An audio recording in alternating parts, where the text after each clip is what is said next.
For several years, the National Oceanic and Atmospheric Administration, or NOAA, has been working with communities to take part in its Urban Heat Island Mapping campaign.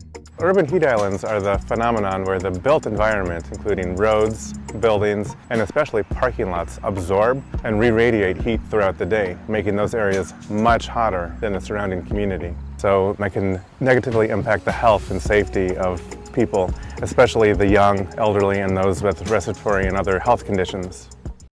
Under the blistering rays of a midsummer sun, Monique Crawford drives for 1 hour exact along a predetermined route through Spring Branch. Along the way, this is just a simple on-off button. This car-mounted sensor recording the temperature and the humidity. You're doing the 3 p.m. and the 7 p.m., correct? Yes. Okay. Crawford's one of 100 volunteer scientists traversing Houston Street today for the Houston Harris Heat Action Team's heat mapping project. Their quest to figure out which parts of the city get the hottest. Where you are in Houston, you can be experiencing heat really differently. Dr. Stephanie Piper studies the heat's impact, and earlier this month, she says her organization, the Houston Advanced Research Center, held the largest single-day heat mapping campaign in the U.S.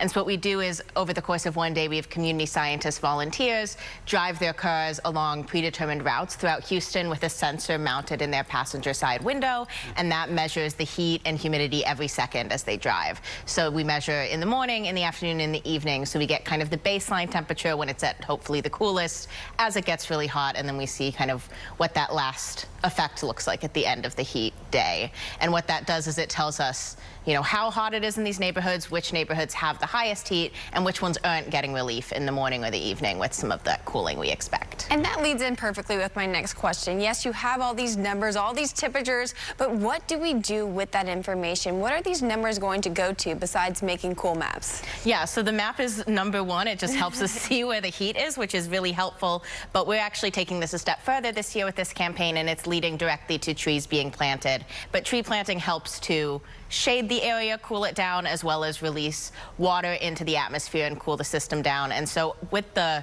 project that this heat mapping campaign is funded by, we're planting just over 50,000 trees in Houston and Harris County over the next 5 years.